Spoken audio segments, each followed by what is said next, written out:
It really is a great pleasure to be back in Kuwait. For those of you who know me, I spent 12 years here as the Senior Vice President and Director of Design of KUO International. But more than that, it gave me the opportunity to meet and know many, many persons who are actually in this room, and many people and many universities and students in the entire area of this region.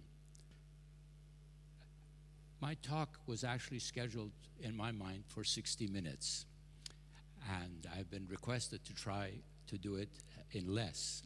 So somewhere between these two, whoever feels that they must retire because it's too long and boring, please feel free to move. This talk is really intended more basic than the Harvard presentation, because the Harvard research came because of a concern for these two general subjects: transcendence in architecture and holistic design consciousness is really the subject of this talk, principally related as research and application for hot, arid, and hot, humid regions. And of course, the presentation today at the DAR. I was most happy that as my driver brought me to the DAR, I saw a banner that said, "A Museum for Sustainable Society." I think that's a terrific logo, terrific theme. It's something that is really appropriate to the conversation here today.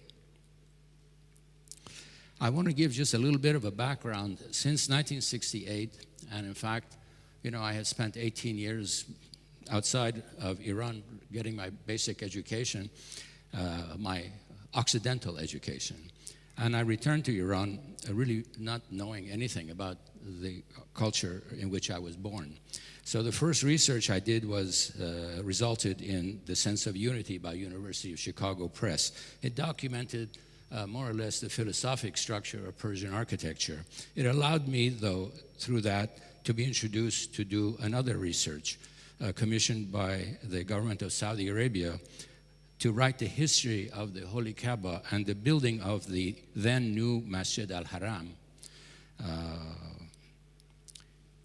This took me to the Aga Khan Award, in which I was a steering committee member, and many journeys throughout the world.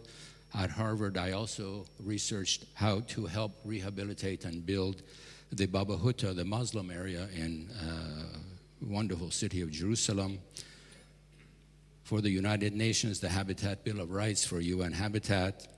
The research most recently through Kennedy School about identity and cultural identity that I did with Stephen Caton, and a terrific ability at Harvard to put together a conference on urbanism, spirituality, and well-being. You must realize that this middle word, this middle S, has been for so long a no-no because it's been viewed in so many negative ways. I want to say to you that the key subject of my presentation is that without that S, what we build lacks transcendence and the ability to last through history. But what we had built before that contained that S are things of very lasting value. And I think when we're talking about sustainability, we're talking about a very long duration of time. So the Gulf Sustainable Urbanism Project Commission is something that I really went with my begging bowl to many people, and Sheikh Moza in Qatar accepted this challenge, and I then had to look for what place would allow me to carry out this holistic study.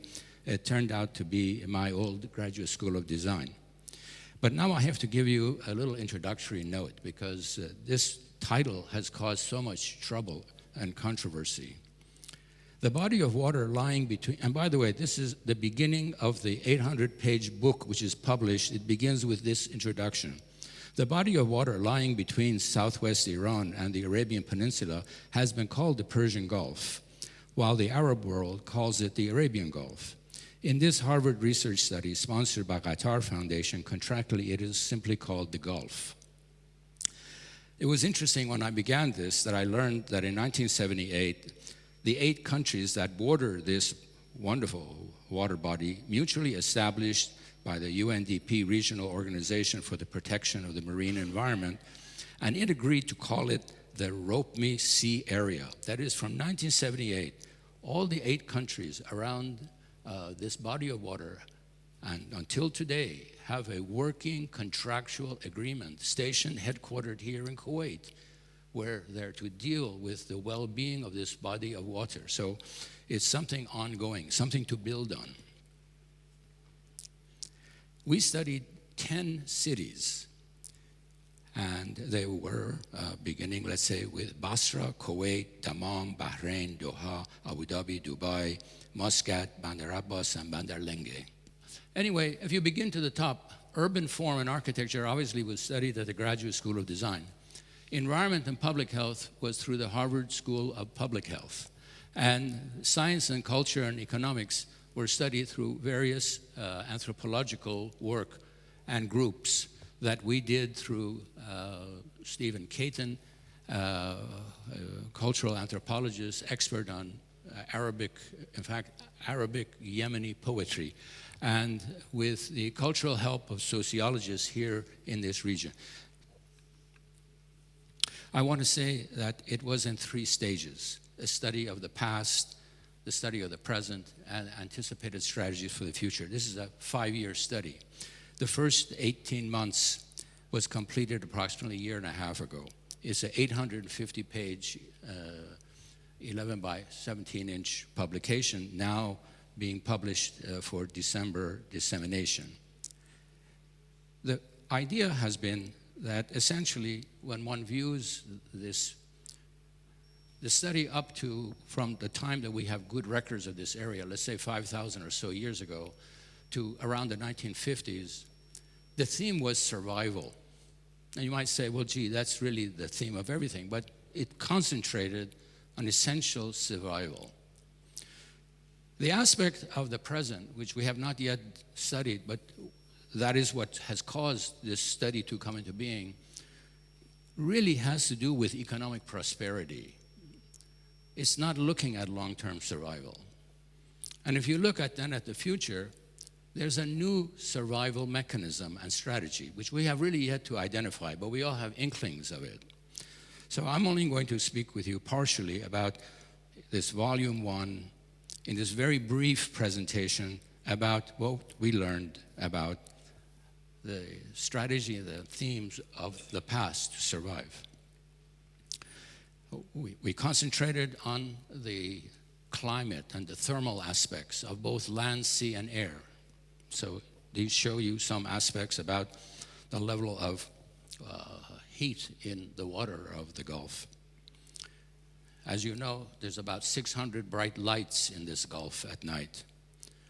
The source of the oil, basically, that drives the economy today, and I'll show you about some of its not so good impacts.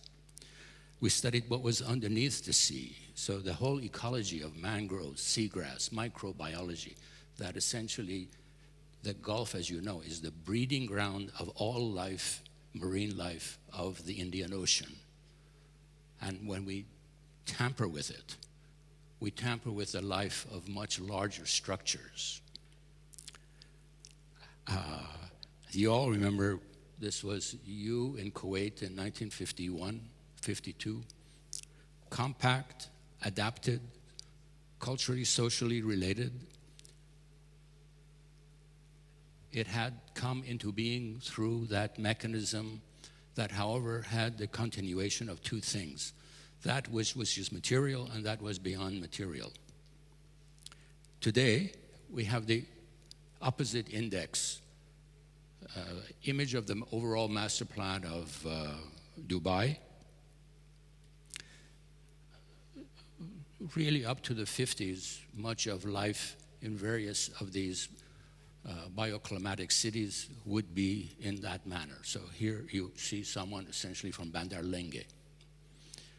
But as a great dust storm that we all experience, this dust storm wiped out the past, and in the clouds rose a new typology, new material, and a new life. Has this society learned to adapt to this? Research of Harvard Kennedy School with Stephen Caton called New Arab Urbanism, in which we did focus groups here in Kuwait, in Doha, in Abu Dhabi, tried to deal with this topic. It's not a topic that has been answered, because there are at least 3 generations that this affects. There are the grandfathers, and when we looked to most of the grandfathers and spoke with them through interviews, essentially they were in an alien world, not known to them, not really of them. Then you spoke to the children. They were thrilled, most of them. Man, I had access to the world, and I could do it on a computer and fly to it whenever I wanted. A welfare society of endless opportunity. And then you talk to the dads. The dads were mixed. The dads were the instrument of some of this change. So for them, it was an accomplishment in many ways. For them also, the reality of the disenfranchisement of our culture and our identity. So these 3 groups are what we live with and what we have to contend with. So I want to give you a couple of other trends. So this is really a report from ROPME, the society that I mentioned who's looking for the welfare of water. We have a population that essentially grew from less than 1 million in these cities to 20 million in these cities. Cultural change, unsustainable urbanism, air and pollution, and land and waste. This is natural, we all know. But there was also alteration and destruction of habitats and loss of biodiversity. The unbelievable marshes of Mesopotamia that were burned and lost affect the entire Gulf constantly. So there's no more this sewage treatment natural plant of the reeds to filter this water of the Euphrates and Tigris. It just flows with this pollution into our water. Industrialization, desalinization, water and material waste. Yeah, you know, we're an area of no water, no potable water, so we desalinate, and we do it through essentially the wasteful means of burning our oil, and I'll talk a little bit about that later. But this desalinization has disastrous effects in the immediate regions of that into the water body. Accidental and operational oil spills. In those 600 lights in the Gulf, nearly 2 million barrels of oil are lost every year just simply through spillage. Ballast water, biodiversity kills, public health hazard. You know, we're the transport of the world's great vessels. They come with their bilges full of other lands and other biodiversities. They come here. Some of these dominate the life patterns that had existed here, some for the good, some for the destruction. History and military strife. You are the leading example of the sufferings of the 90s and later, the burning of the oil fields. But this creates, of course, social unrest, economic, and boom and bust. Global warming, something which really has an interesting issue. I find when I go around the Gulf that there's a tremendous controversy as to whether scientifically this is even true. Well, those who would, for instance, follow the UN PC studies that have constantly been published indicate that it really is a fact. And we have been experiencing the hottest weather in the last 10 years ever recorded in the human history, at least when we've been recording.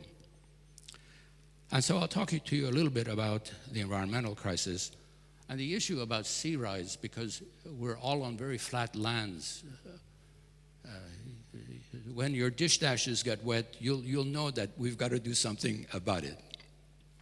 So ROPME says that major pressures that are transforming the environment, culture, economy, and urbanism in the region leads to unsustainable future scenarios. This is the United Nations Development Authority talking to us.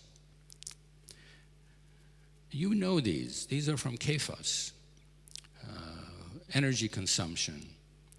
Look at that one on the top. The brown is the amount of electricity consumption per capita.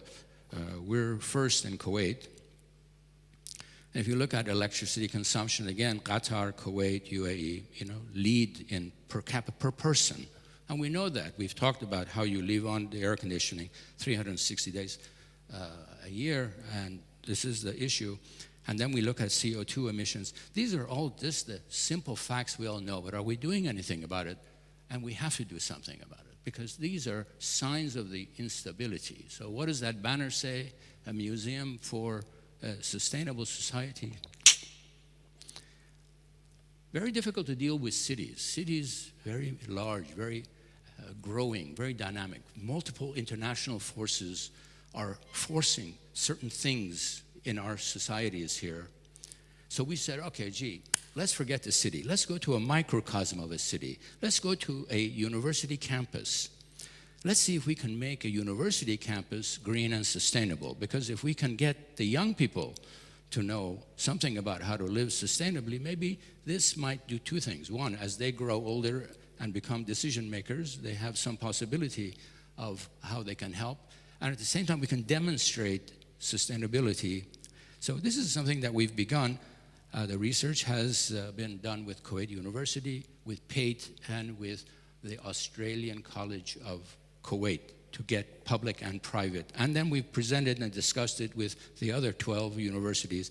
The hope is that a national green campus initiative would actually take hold. This is something that needs funding. So all of you who are here, if people ever reach out to you, remember Nader one day spoke about this. This is something really wonderful to do. It costs very little.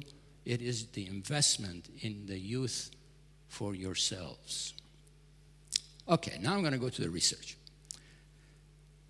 The research really is extensive. It begins with, Mesopotamia, with Dilman, with the whole story of what were the societies that grew in these areas.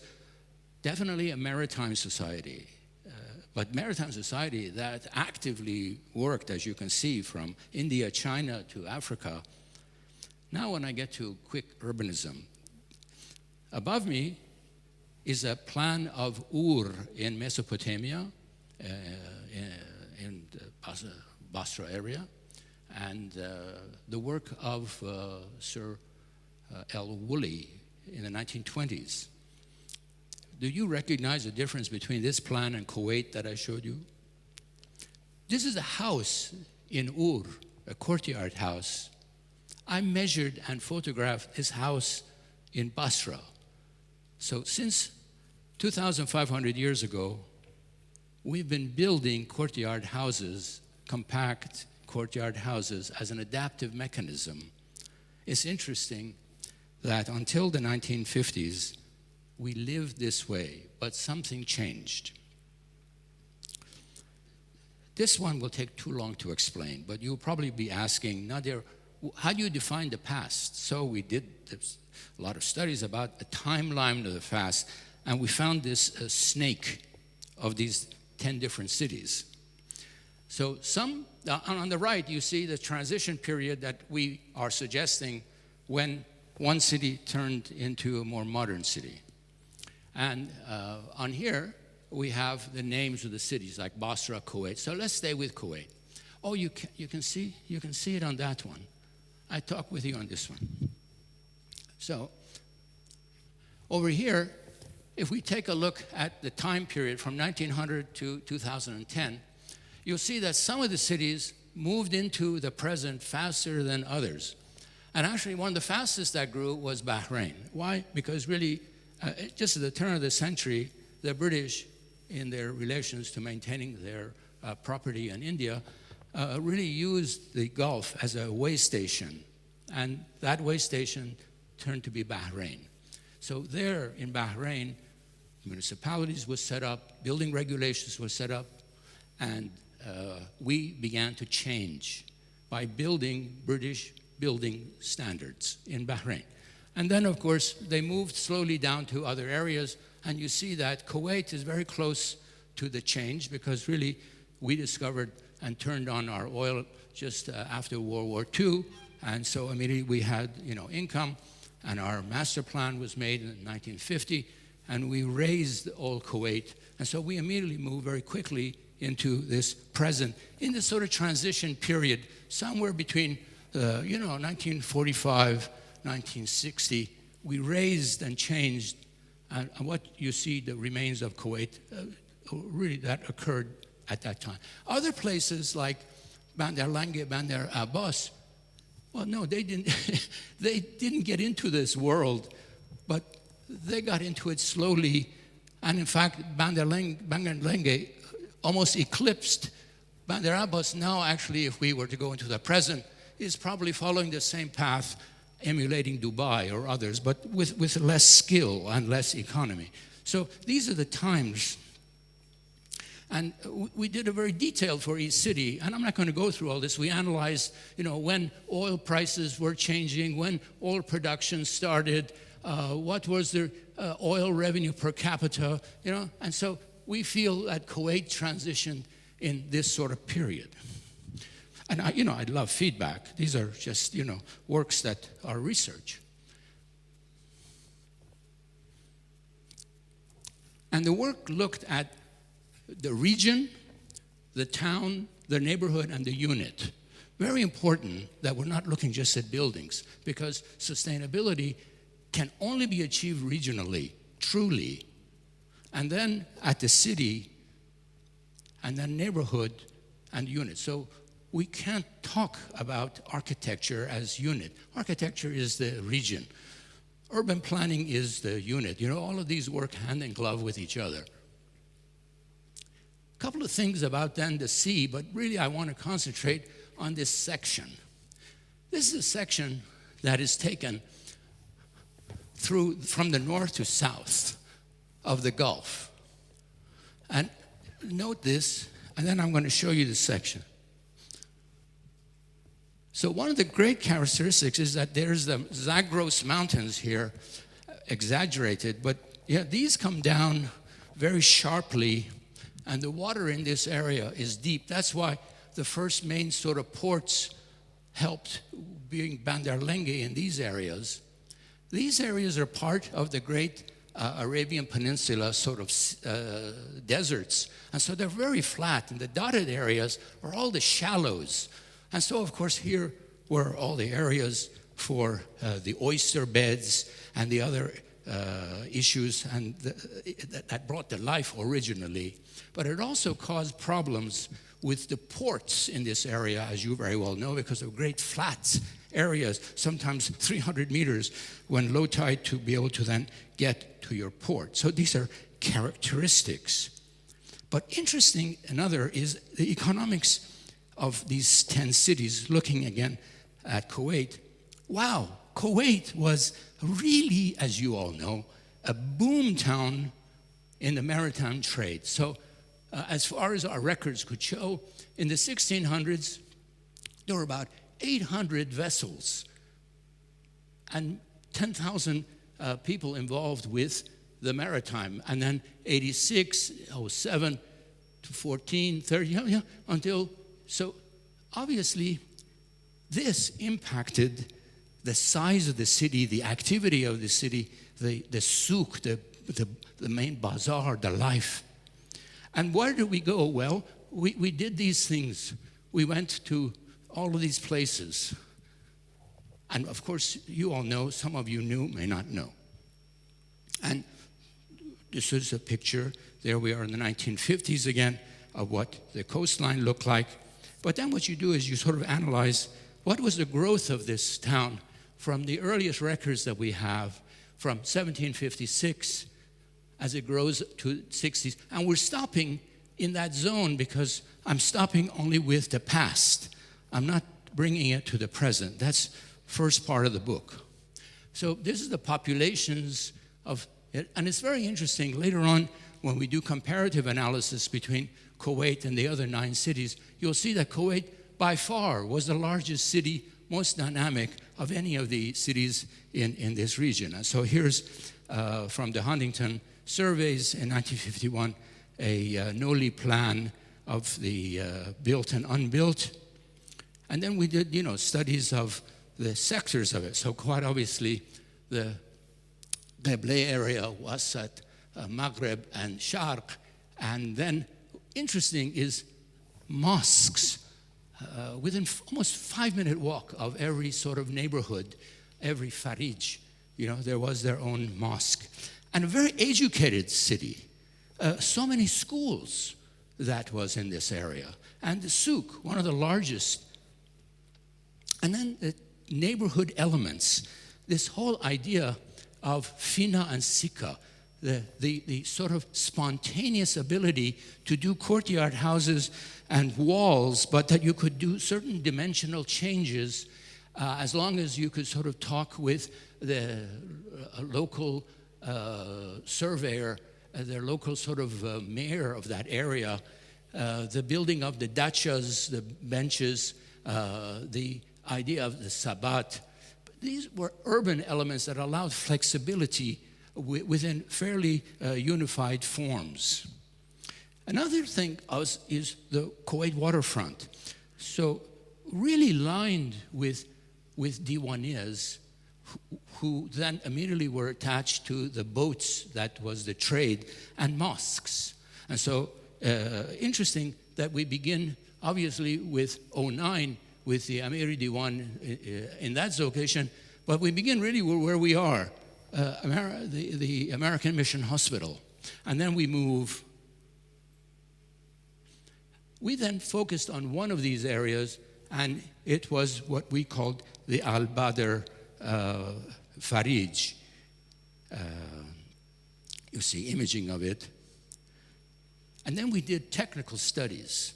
That is, the report is a highly technical study of the analytics of courtyard, house, and neighborhoods. So as you see, where it's red, quite obviously, greatest heat in that courtyard. Where it's dark is really the coolest place. And that's really the critical lesson in urban design of courtyard houses and the cooling effects that it has. Generally speaking, from the ambient temperature outside to the temperature within the courtyard, there's always a 10-degree centigrade difference of being cooler, obviously, in the shade. But then when you step back, you say, okay, what can I do with it? Because we were also trying to extract certain principles. Really, you're looking at flexible clusters of positive space. And later on, we'll talk a little bit about this theme of positive space. We were not shape builders. We were space builders. We were space creators. So we looked at about 5, 6 houses in each city. So these are the houses that we studied, for instance, in Kuwait, and we analyzed them with regards to the elements of the courtyard, with regards to the light and analysis and penetration, for instance, now of the Sadu house, the blue, least light penetration, red, most light penetration, and quite obviously, this is what was the characteristics of these thick walls, small openings, so that you could retreat into the coolness of the darkness.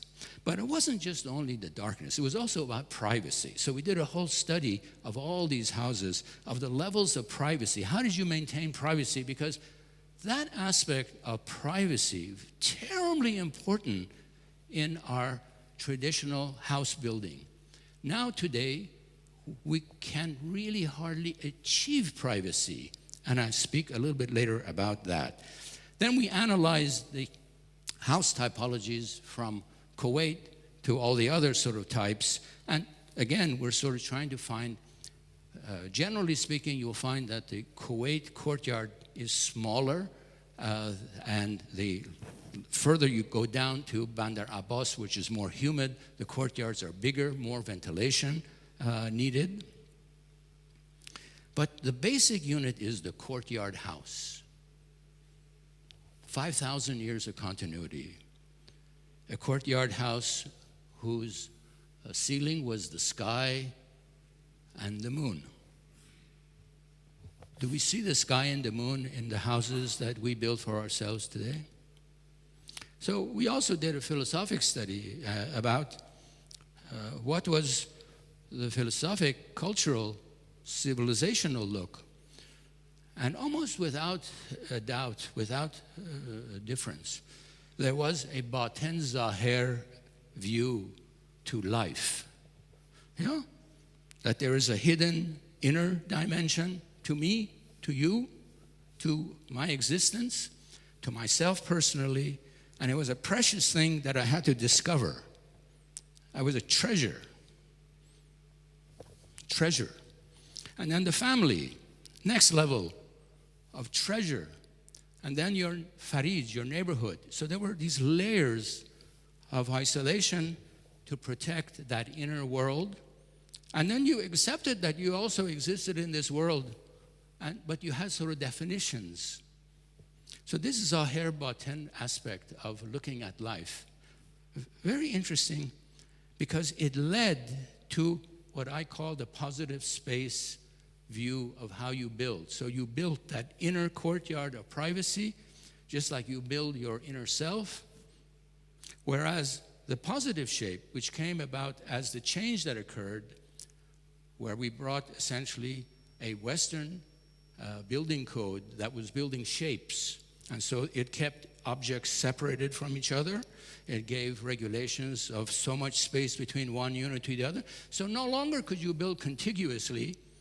Actually, what we wind up and what we're doing is building two walls. So we build the wall around our property, and then we build another wall around our unit where we could do with one wall. And when we have objects like that, when you go outside of your object to be in nature, someone is looking in you. So there is no privacy. So you go into your room, removed from, now, metaphorically, you say, well, people aren't living this way anyway. We're going to live in an apartment. Well, the apartment is the epitome of the removed from nature, isolated box removed from nature. So we have inherited a pattern that is the issue of how we deal with our philosophic, cultural, psychological, spiritual aspect of ourselves. And we can say, oh, now there, get with it, get with the globe. Well, these are just studies. In the comparative analysis that I mentioned to you, when we look at all these different cities, again, you sort of see that Kuwait, in terms of size of area, etc., was quite the active leading size compared to the others. The other really was Bandar Abbas, because these were sort of the two great ports in time. The other aspect is comparison of home to mosque proximity. We've talked about it. That was a very important aspect. Now, you could say, well, gee, that's just religion. Well, it is religion, but at the same time, it was how you defined your spiritual self. Now, I don't know how we define our spiritual self today. Another thing about the courtyard house is it was allowed within itself to fragment, like you began with, for instance, a courtyard house of maybe 3 courtyards. Generation 2 that married would build within that property, and generation 3 would still build. And then by the time you got to the 4th generation, very interesting, they no longer wanted this level because you've already compacted all the spaces. You tore it all down and you built again anew, and the pattern of courtyard, large to small, began. This is done by my friend Al-Masri in Saudi Arabia, formerly at Dammam University. Another study is traditional life activity. Obviously, when it's hot, there is less activity. When it's cooler, you have more activity. And we went throughout a house on how you moved from the day in this part of the courtyard house and where it was in shade, and then in the afternoon. And these are aspects of adaptation. our adaptations have become very, very limited. We have very little adaptation. We can draw the blind down or blind up. You can turn the air conditioning up or down, but you don't have movement. Sustainable technologies, yes, there were definitely technologies, all the mashrubiyas, the bod gears, the vertical bod gears, the wall bod gears, and you know, and today there's really serious study about how you can use some of these. Masdar, for instance, in Abu Dhabi, is trying to deal with how you could bring the bod gear back. Very interesting, good ideas, certainly things that we should consider. And then the whole use of materials. Most of the materials really were from here. It was the earth. The only real thing that was imported was the chandal, was the wood for the building of the ceiling. I want to say that as a short analysis, energy consumption of building operational systems, yeah? So on this side, it's energy consumption per kilowatt per square meter per year from 0 to 400. And on this side, this represents the amount of sort of energy use in even the highest, I would say, of the traditional buildings, because you had no energy use. Perhaps the only energy use was cooking. The rest was really naturally adapted.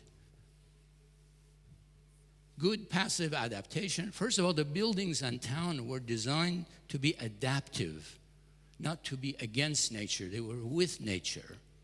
And then once you've settled that, which is the biggest thing that you could solve, once you've solved things in the right orientation with the right size and typology of building, then you would get involved with the level of extra things you needed. Today, in comparison, full air conditioning, this is the range of what we have to use. And so when I say that we're living in an unsustainable built environment, it's really, in terms of energy, it's here.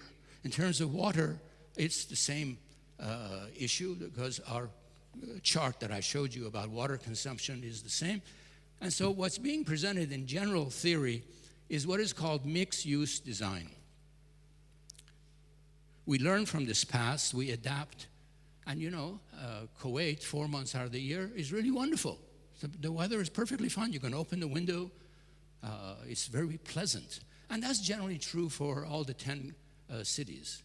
And then, 4 months out of the year, it's really hot tomatoes. And then there's transitional period. And those you can adapt. So when the weather is good, do buildings that can open up, rather than sealed buildings. What do I see in Kuwait today? Boom! Sealed buildings as tall as you could be. You're building the wrong typology. It's really going to be affecting you, because once oil runs out, how will you support the air conditioning and energy that this needs? So you're building things that will be a big luggage that you have to bear. You know, the young ones, the old ones will be in paradise looking down at us. We'll be looking down and saying, I told you so. Okay, so some holistic, sustainable lessons of past Gulf urbanism. There was tremendous interdependency. The societies depended on one another. People depended a lot on each other. There was a lot of self-sufficiency. The key to actual sustainability is self-sufficiency. Climate adaptability, cultural relevance. You built more or less what you believed, what you felt, and what you deeply felt, what you psychologically felt, and compactness and density, courtyard housing. There was proximity. You could walk to most things. There was inclusion. Actually, it's very interesting.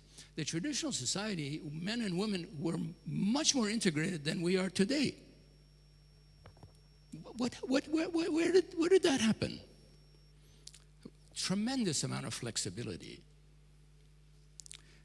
Local materials were used, great craftsmanship through, whether it's in the cutting of plaster or of wood, there was a tendency to encourage craftsmanship. And that craftsmanship, you know, has a whole history. Craftsmen were traditionally from guilds. Guilds had a master, and then there were apprentices. The master normally was not only a master of the trade, but he was also a master of the spirit. They had a message, he had a symbol. We're not building symbols that have deeper messages today. I want to say that finally, what we found is there was much more of a timelessness. Golly, there was Ur 5,000 years ago, and there is Kuwait in 1950, almost the same timelessness. And I would say to you that it is that timelessness, it is that stillness, it is also the beauty of the craft and the space that creates this aspect of transcendence. I'll tell you another thing. About 100 of us got together in this conference after Urbanism, Spirituality, and Well-Being that was held at Harvard, and we tried to list who does transcendent architecture today around the world. And you know, this man said this, and we wrote it down. Gee, we got about 100 names. Golly, you mean there are 100 architects around the world who are actually, they're not doing courtyard houses necessarily, but what are they doing? They're doing timeless buildings. Are we doing timeless buildings? Are we investing this huge wealth we have in building things that really in 100 years, when you look back at the history of Kuwait, you say, we built these things. Now I'm going to get personal, and you're going to be able to criticize me all you want. But I had to show you a few applications of lessons learned. In the 50-some years that I've been working, before I came to Kuwait, of course, you know, I've been doing a little bit of work around the world, and I'm doing a lot of world now. But I believe that my theory had to essentially get to do 4 things. Obviously, you had to solve function. There was a purpose, you had to solve that functional purpose. You had to adapt to environment. We had to adapt to culture. What is the relevant culture? Yeah, and the culture had to have some deeper layer rather than only superficial layer. And then you had to know technology. You had to know how to build the best with what is available. It's interesting, though, that the history of modern architecture, which began in 1914, 15, 16, really after World War I in Europe, only dealt with function and technology, form and build. But culture was the first item that was thrown out of the formula of the modernists because they felt that culture only got into the way of doing pure form. And with that throwing away of the culture, you sapped the cultural uniqueness of all the world. So Malaysia builds the same as Kuwait, who builds the same as Berlin, and who builds the same as San Francisco. So the cultural diversity. Now, why is cultural diversity important? Just as biological diversity is important in nature, is because it's the tool to survival. Because constantly, nature, things are not adapting and dying. The diversity keeps the life going. If we build a unified unity without diversity, when that can no longer be supported and it dies, then you're left with no survival. So you've got to have cultural diversity, which then builds architectural diversity, city diversity. But now all our cities look the same, all our architecture looks the same. And I believe that the environment is the easiest that we have to become conscious of. And, I ask, are we that conscious of the environment? And, the answer is probably when I go around, they say Abu Dhabi today is more conscious because of Estidama sustainable guidelines than perhaps others, and maybe then there is Doha, Qatar, and then when you put the 10 cities together, you see Kuwait ranks relatively low. Okay, so these are a few applications. When I was here, we did, and I'm going to show you just 3 things. The first building I did, the last building I did, which wasn't in Kuwait, and something I did that's relevant to where we are today. So Kuwait, Bango, today, glistening in a night photo. And there on Sharq is the little Souk al-Sharq that we did. And, it's adaptive in many ways. First of all, the courtyard is the water body of the harbor that is looking back at the city and surrounded by the souk. The shaded buildings, very much a part of it. Some have said to me, but not there, we didn't have badgirs. I responded to these in the manner of placing at least my enormous amount of air conditioning systems that we had within each of the zones, so that is the area where the fresh air is taken and the exhaust is given out. And I did adapt to local form. But at the same time, I was also searching for regional identity. Sheikh Hussa said to me when it was finished, Nader, I like the color and I like what you did. I wish you was here today to give me some more criticism, as I'm sure you will. But these were the first things we built. So there was the inner covered courtyard of the souk, the positive space of the souk as it moved around. And then I had the great pleasure with Sheikha to do the restoration of the Americani Cultural Center, image I borrowed from someone who rendered this. So I was part of how this building came into being. My last work was a competition for Al Ain University. Al Ain, the oasis that was the place of the birth of Sheikh Zayed, and the whole sort of family migrated from there to Abu Dhabi. And these were the type of arts of these people. So this idea of the meander is part of that cultural symbol of a certain timeless belief in the eternity of the meander. Of course, the Greeks had their meander, but the meander is a classic sort of motif. And that was the building we won in competition. And really what happened is that of all the buildings at the university in Al Ain, UAE University, they tore down all the buildings, and the only building they kept was this one that we built, which was their new information technology college for 3,000 students. And so it sits at the center of their university, and it really is a sort of a building that's meant to originally be a circle, and then it sort of gets, shaped. And it has a street, it has a souk, it has a bazaar of learning running through it, and you enter it, and of course, girls enter at one side, boys on the other, and I had to get them to promise me that I could put a door at the courtyard where they met, so that when life changes, because they had not been separated before, and Sheikh Nahyan said, well, now okay, I'll accept the door, because we'll probably one day use it.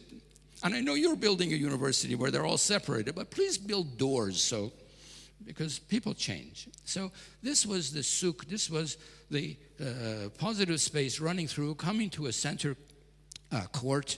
And the image that I used was the stone of the hilly tomb areas, of the forms that they had used as one of the classic remaining. But of course, the theme of from even the tales of Mesopotamia and area. Mesopotamia and Dilmun, this area, had historic trade with each other.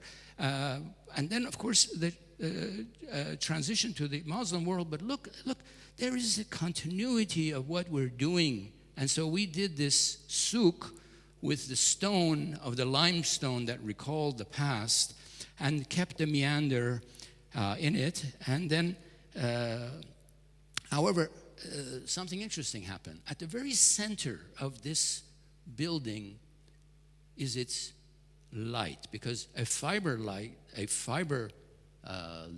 is what brings the knowledge into this school that then is given into hubs in the various parts. And at that very center, of course, is also at the very top, the sort of the visual laboratory, the digital visual laboratory. So you had a core, you had the atrium around it, you had the learning street, you had the body around it, and a garden around it. That was really the theme of this sort of building. And something ran through the very center of it and it was this sort of source of light, yeah, this sort of fiber optic light. And it occurred at that center. And that's what sort of unified this building. And as you walk through this souk, there were many things. There was an auditorium, there was a little shop, there was a little cafeteria, there was a mosque. Yeah, so there were meeting rooms. And it looked like this. It looks like this. But these gateways are tall. They're 20 meters tall and 10 meters wide. And so I've always integrated a lot of art. And so we commissioned a wonderful German friend, artist, who did these sort of tapestries of glass and color to then filter the light. And so there's different ones at each end, and this is then the interior. So you move through this interior, and the interior is illuminated and again filtered, and there's these steps so that you go to each level. There's 4 levels, and of course there are elevators, and those are classrooms and laboratories on the sides. And at the very center of it is this sort of courtyard and this place of coming together. And it's built really with these sort of materials. And the aspect of the inset of Allah into the mosque and the material that is used. And the roof of it was originally designed to be as solar panels, and so that those would then also be the ones that automatically would raise and lower the shades in the 3 glass layers that would be around the building as the sun moved around it.